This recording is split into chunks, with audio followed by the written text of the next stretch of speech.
lost my singing voice a long time ago. If you weren't here yesterday, you missed out on a very fun panel where I sat up here and explained to people how to sing without a voice. And how to express that raw emotion through just my hands. Yes. Because you were saying, so new memories are stronger than old. So what if someone is, they deal with someone committing the suicide? How do they get out of that state of mind to create the new memories to get over the old? So to create the new memories, the first thing you have to do is have someone point out something you've done recently that's important, that influenced them in a positive light. You then begin to reflect on, how can I repeat that? How can I create something else or do something else that will recreate that positive light? You then begin to seek it. So part of dragging someone out of suicide is, one, making them remember the good things, and two, trying to get them to figure out how to repeat the good things or create something similar to the good thing to get the same feeling. As I said, we should open up. We should talk. I will openly discuss my depression, any suicide thoughts, anything. Why? Because it gets it off my shoulders and prevents me from getting into a regressive cycle. It seems weird to us with social norms to walk up to somebody and go, "Hi, I thought about jumping from the 17th story today. Should I talk to you for a minute about that?"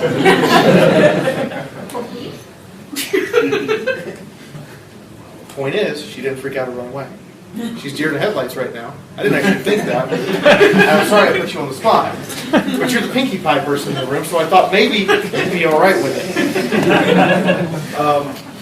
Here's the thing. By doing that, I've now exhaled that thought to someone else, who's now thinking, how do I stop this person from jumping from the 17th story?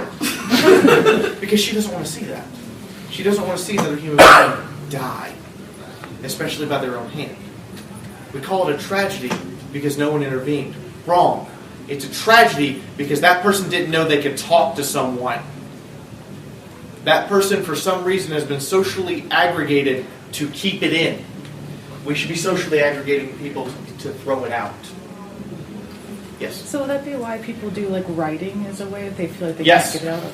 I can express myself through writing, through music, through doing a science panel in a way that is not only informative to you, letting you know my emotions, throwing out how I feel, but also lets you kind of develop your own ways and emotions and feelings, and hopefully changes how you view the world in a positive manner, or at least how you can now see into my world. Rockcove is screaming for help, and it's the freaking yak that's the best creature. Open up, talk about it. We're at a brony convention. I can get in the elevator and have elevator con, or I can get in the elevator and be crying, and one of you will ask me what's wrong. How about waiting in line with con? Waiting in line Try it. is pretty great. Waiting in line, 2018. waiting in line, look at the person behind you, look at the person in front of you, create a conversation. Yep. Get on. Now, I take this into the real world. I get on a plane to go to Crystal Mountain Pony Con. Guy next to me, older black gentleman, looks like the two of us would have nothing in common. First thing I do after takeoff, "Hi, how are you?" "Excuse me?" "My name's Fiora. What's yours?" "Oh, yeah. Wait, what? Who are you talking to?" 5 minutes into the flight, we won't shut up. I can talk to him about his daughter he's going to go see play a soccer game. He can talk to me about ponies. We don't really know the two things. I couldn't tell you when someone got a red card or a yellow card. He couldn't tell me anything about Clara. Or, so why Celestia has a giant booty. But the point is, we can roll back and forth, inform each other, and become interested in each other's things. By the end of the flight, I'm on my laptop trying to research BSU soccer. He's on his laptop watching the first 2 episodes. You can do this in everyday life. Remember how I said people would rather have exception than rejection and won't reject other people on the grounds that they don't want to feel that way? Guess what? Get on a bus, talk to the hobo. You know what I did in Newark that some people consider absolutely crazy and possibly dangerous? And it is a little bit. You have to have a whole lot of confidence and a whole lot of certainty, and you are taking your life into your own hands in some cases. I stopped my truck, invited the hobo who was begging for cash into the truck, drove him to McDonald's, got him a full meal, and then drove him home and let him sleep in the truck for the night. The next night, I let him sleep in my house. 2 weeks later, he had a job. All he had to do, really, was be brought in, shown some tender love and care, given motivation to do something besides sit on the street and beg, and then given the ability to do that. Wow. You know what he does now? What? His name's Ben. He's head of the Acme grocery store in Newark, Delaware. Whoa. That was 4 years ago. And Ben is one of my friends. And the last time I saw Ben was at BronyCon. So, yes, it takes a lot of confidence sometimes to do the crazy, silly thing. But the point is, if you reach out to someone and you give them a little push, they'll talk back. Even if all it does is pass the time on the bus. The art of conversation is something you can initiate, and the show shows you to initiate repeatedly.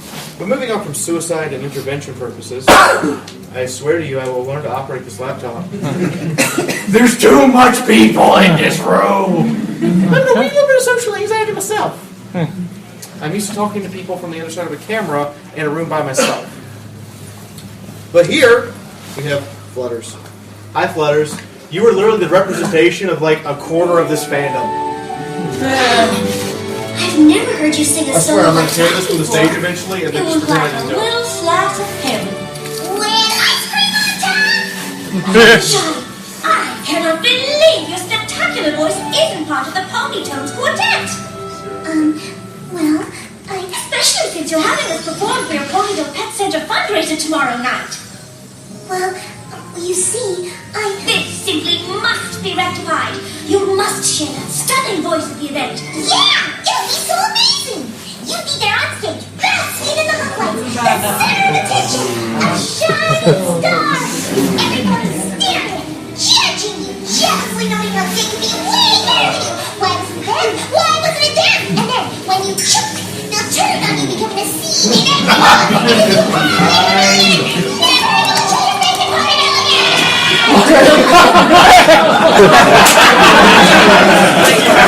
Oh, but I'm so good at it!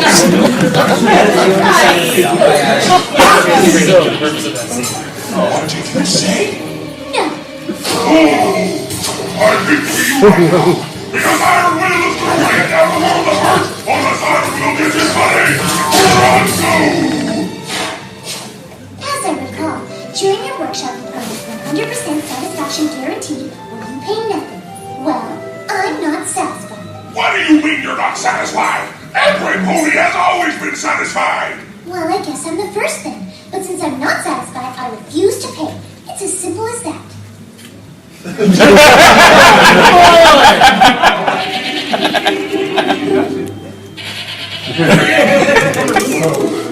you sure you're not just a little bit satisfied? That's because maybe we could cut a deal. I mean, we're both reasonable creatures, aren't we? I'm sorry, but no means no. No means no, huh? Nobody's ever said that to me before. I gotta remember that one. For my next workshop. How do we go from, oh my god, Pinkie Pie is my subconscious telling me that I'm going to be a horrible, terrible, awful singer and the whole world's going to reject me and throw me out of Ponyville, I'm going to be a hobo, to, I'm going to stand up to the most intimidating creature we've ever met.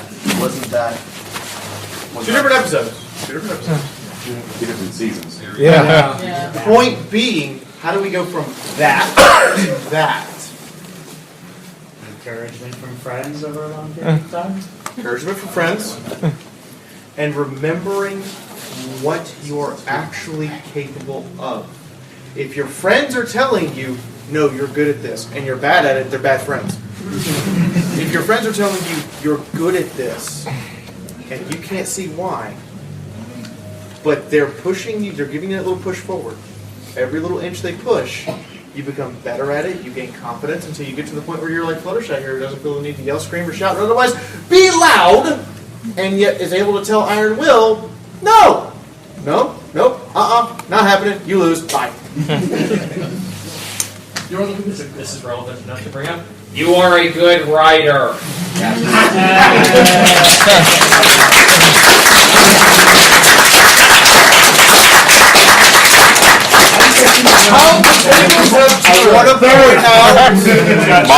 How the tables have If I turned. say anything contrary, I actually see the person in the doorway right now with a newspaper. Because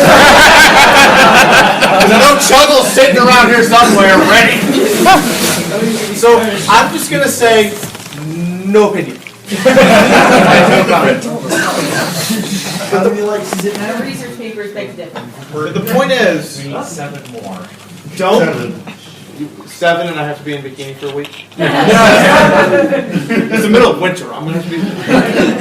It's October. Don't ever bother me. So everybody, go on to Film Fiction. Hey, no! Look at full question attention. No, we're going to discuss that later tonight. Not now, not this panel. Back! You're back, you should feel bad. Want me to go whack him across the snout with this? If I had a spray bottle. The point here being, don't be afraid to be assertive. If you don't want something, you have the right to say no. If someone is not making it appealing to say yes, you have the right to go nope. And they have the right to do the same to you. Back to what we first learned. If you want someone to say yes, if you want someone to do something, you have to make it more appealing to them to do it. They can be scared to death of a crowd, terrified, traumatized by the fact that there's people everywhere. Grab their hand. How much more reassuring is it to feel someone physically touch you and say, nah, I'm going to beat the living crap out of anybody that gets too close to you right now. I mean, maybe not that extreme, but maybe just, I'll step between them when it's too much. And social anxiety slowly gets ebbed away at until it doesn't rear its head anymore. Because the more you socialize, the larger your social battery becomes, the easier it becomes, and more importantly, eventually those anxieties you feel are gone. You still have them in the back of your head sometimes, but you have the capacity now to deal with them. Much like a muscle working out. Getting stronger, you lift 50, you lift 70, you lift 100. Your brain works the same way with emotional capacity. The more it is tailored to dealing with that emotion, to dealing with social anxiety and social situations, in this case, the easier it becomes. You take baby steps at first, and then you're leaping further than Neil Armstrong could jump on the moon. By the way, as a note, a little side note, just so everyone's aware, we're going to talk about relationships now. Yay! I have a master's in human communication and a bachelor's in human sexuality. I could be your marriage counselor tomorrow if I got my own counselor. What's your race? My rate is, are you my friend and do I care enough to do it? Yes! You can't make love happen. It's impossible. Literally, just can't. Stop trying to hook up your friends. Let them do it on their own. Seriously. Any relationship that was deemed necessary by someone else will eventually terminate on its own for lack of interest. Every relationship we get into, whether it be with a dog, our significant other, or our employer, all have a terminating endpoint automatically. We have to accept this. That endpoint can be two people drift apart, they change, they decide to go their separate ways. Somebody dies. Yeah. Or time, erosion, and just distance ebb away at and make it impossible to sustain. That's been kind of made more and more irrelevant by the internet. But the point here being, when you start a relationship, one, it has to be of your accord, not of someone else trying to influence you to do it, or it's never going to be a lasting relationship. And two, you can't make it happen for someone else.